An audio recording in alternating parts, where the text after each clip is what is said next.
guys, so it's that time of year again where we are all starting our 2024 temperature blankets in the crochet community. Haven't finished one since 2017, but of course I'm going to attempt it again this year. But we're going to go for an easier route. But anyway, before I get into what I'm doing for my temperature blanket, I wanted to share some helpful tips with you guys if you're thinking about starting your own for the first time and don't know where to start. So first of all, what is a temperature blanket? So basically it's where you track the daily temperature of wherever you are, whatever city you want. So like today is 34 degrees and you would write that down, and each temperature range corresponds to a different color yarn.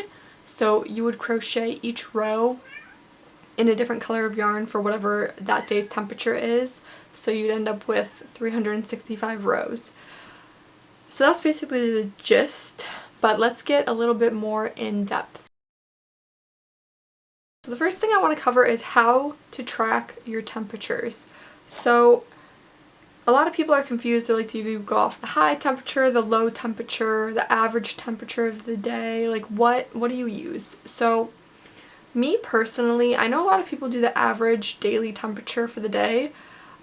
For me, I just look at the temperature for whatever it is. Like when I first wake up, I'll look at the temperature and see what the high is for the day, and I go off the high temperature.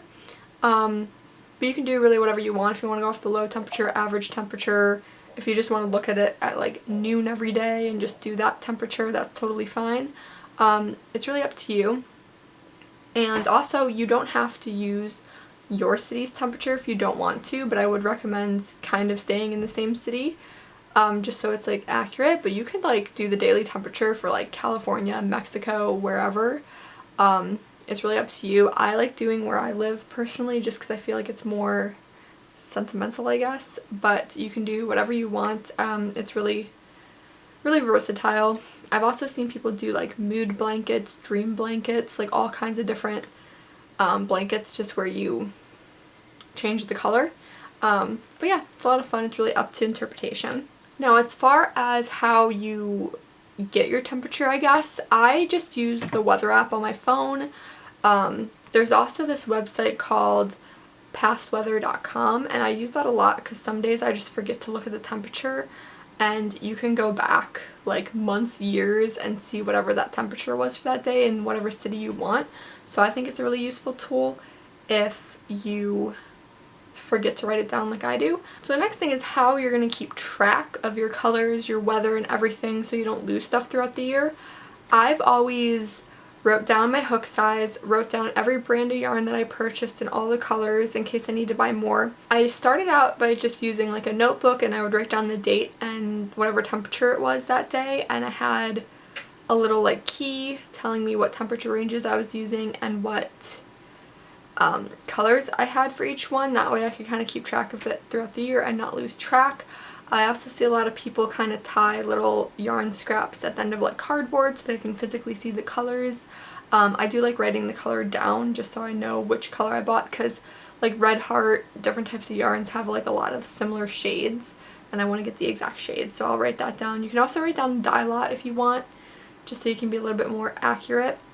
Because sometimes dye lots change, and if you don't want your colors to be slightly off, you can do that. What I've really enjoyed doing is I started with, after I did that notebook thing, I kind of found it like, I mean, it was nice to cross stuff off, but one method that I really liked for tracking is I made a bullet journal back when those were popular, and I drew a little like grid for each, and like I put the months on the top and like the days on the side, and I would just color it in with a different colored marker that corresponds to the yarn and like color it in. That way I could visually see the colors on like a chart, which was fun.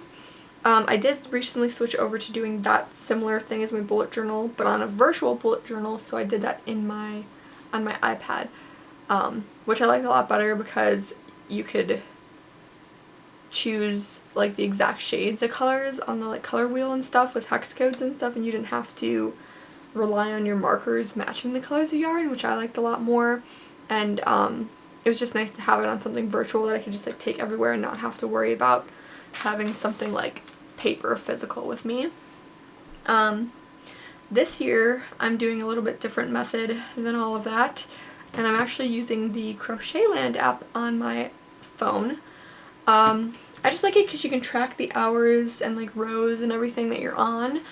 It has like a built-in row counter. It also has notes and supplies, so I wrote down all the supplies I'm using, like my hook size, my different yarns, brands, all that in the app, just so it's there. And then in my little notes section in the app, I'm actually going to just write down the date and all the temperatures there, and then I can kind of like cross them out and check them off as I finish them.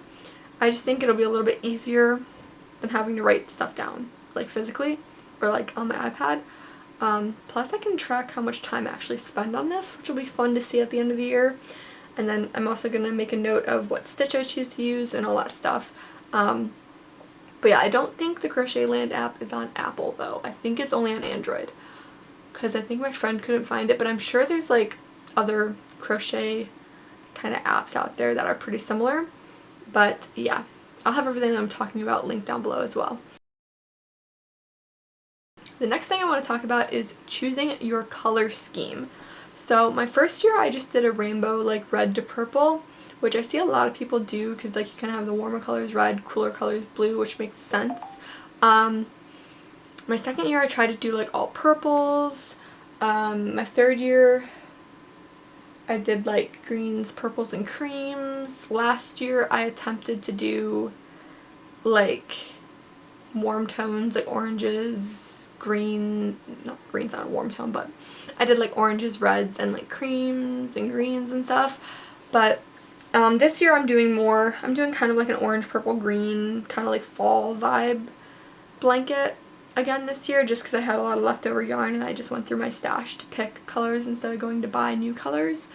So the one thing that I enjoy is looking through color palettes on Pinterest, and you can kind of really get you can kind of see like a bunch of different palettes. They even have like color palettes for like different yarns and stuff, so you can see what colors go together before you actually go to the store, or you can just go to the store and like pick yarn and see what looks good together. I recommend getting like 6 to 10 colors of yarn, just because that gives you like a good range. You don't really want to do less because then you're not switching up and you're going to have big blocks of color. I definitely like doing like a 6 range because I usually go like 20 below, 20 to 30, 30 to 40, 40, 50, 50, 60, 70, 80, and then like 90 and above. Of course it depends like what your temperatures get to where you are. If you don't ever see like 20-degree weather, then have your range start like at 50 degrees and go to like 50, 55, and like so on. It really just depends where you live and like what your temperatures are, because a lot of times it doesn't get below like 20 degrees here, so I really have very few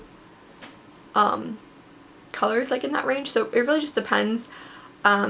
You do what you can do, really do whatever. I mean, you can do as many if you want to do like 100 colors of yarn and just like have change it every time like it changes one digit. You can do that too if you really want to, but I usually stick to like a range of like 5 to 10. And then I use about like 6 to 8 colors. I think I'm using 9 colors this year, or 8. I think 8. Another question I get a lot is how much yarn you should buy. So this is really, I only buy 1 skein of yarn for each color at the beginning of the year, and then I'll go out and buy more as I run out, because it really just depends. You don't really know what colors you're going to use the most of.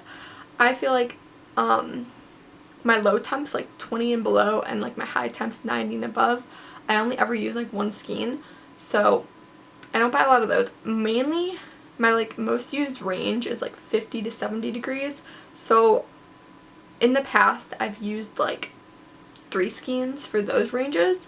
So it really just depends on your temperature fluctuation.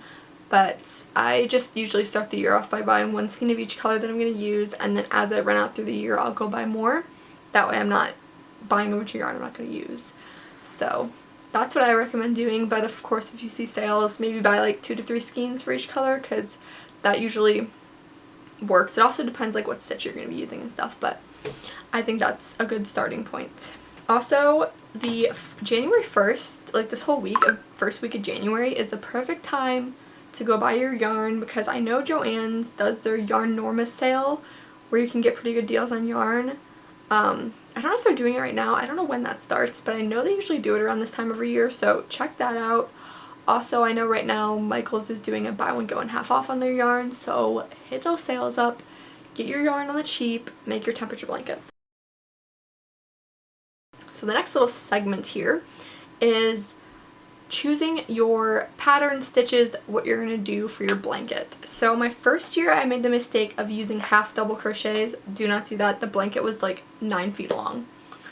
I started with 200 chains, so it was like a pretty wide blanket, but it ended up being so long, and it's like 9 feet long. It's insane because I used half double crochets. Bad idea. My second year I tried to do a granny square blanket. So I just started with like a small granny square, and I was just going to go around in circles forever. I didn't end up finishing that one because once you got to like a really big thing, it takes forever to do a day. Like you have to go all the way around.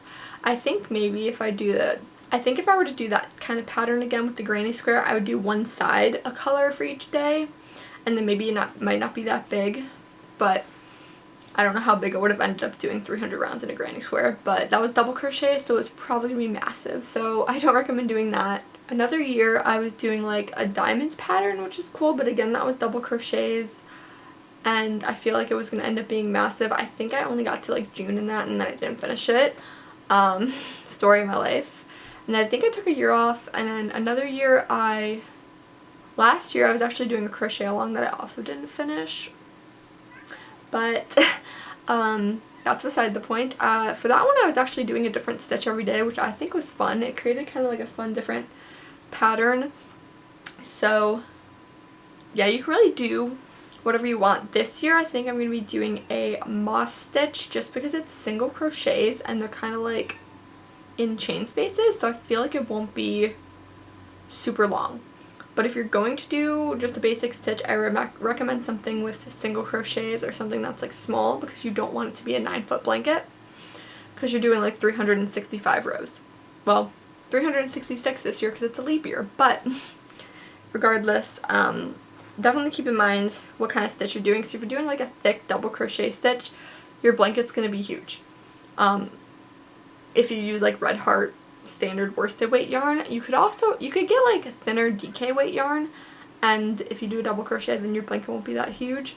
It's really just up to you and what you want to do. There's like a ton of different patterns out there, a ton of different methods. Some people even like do like a different color to break up each month. I think I'm gonna actually do, so I feel like I'm gonna do, well, I don't know, I'm going to do the moss stitch. I was originally going to do single crochets and then do bobble stitches, like to break up the months, but I don't think bobbles will work very well with the moss stitch, so I might just do a moss stitch and not break up my months at all. Or I might just do like a line of white or something, but I haven't decided. But I like the look of the moss stitch, so I'm definitely going to be doing that this year. Also, an important thing to decipher is your hook size. I personally like using a 5mm hook. It's what works well with the yarn that I use. Of course, look at the back of your yarn and just see what hook it recommends. I would definitely use whatever hook it says. If you use a bigger hook, you're going to have looser stitches. Smaller hook, you're going to have a tough time in getting it through the stitches. So also make sure you write down what hook you use so you don't, I lose hooks throughout the year. This is a long project, so you definitely want to make sure you're consistent with your hook size. And finally, wrapping everything up, the next step is to crochet. So I definitely recommend crocheting one a day if you can. If not, I do tend to skip days sometimes, which is a bad idea because if I get too behind, I always quit. So I recommend just setting out like an hour in your day every night, maybe watch some TV and just like crochet your row. That way it's just a nice like, you know, meditative thing to just kind of relax and end the day and just crochet. It can be a very low maintenance thing if you actually stick to doing it daily, but if you're like me, you skip for months and then you're just so behind. But sometimes I do try to like wrap it up every week, because sometimes at crocheting one row I just get bored, I want to crochet more, so sometimes I will just like on a Friday night or something just crochet the 5 days of the week or whatever that I missed throughout the week. But it's really up to you. You know, this isn't meant to be something stressful, it's meant to be like a low-key kind of project. because blankets are always taunting to make because they're so big, but if you like work it out throughout the year, then you're like, you know, it's not as bad. It's not as bad. Another thing I recommend, so you don't have a big project at the end of the year, weave in your ends as you go. Weave in your ends as you go. I know you crocheters hate this, but do it. Trust me, it'll save you so much time. I like to crochet over my ends as I crochet and switch each rows, so that way I don't even have to weave in ends. But also if you just are lazy and don't want to weave in your ends, you could always make like tassels around the blanket or whatever at the end, or spend 7 hours sewing in your ends. It's really up to you. But yeah, that's all I have for this video. I hope you guys enjoyed hearing about all the fun facts on starting a temperature blanket. Let me know down below in the comments if you're going to be doing a temperature blanket this year. What stitches are you using and like what color palette are you using? I'm interested. But yeah, as always, I will see you guys in my next video. Thanks for watching, and I hope you all have a great new year and have amazing temperature blankets, and may all of you actually finish your temperature blankets in 2024. Let's go, guys. Alright, I'll see you guys next time.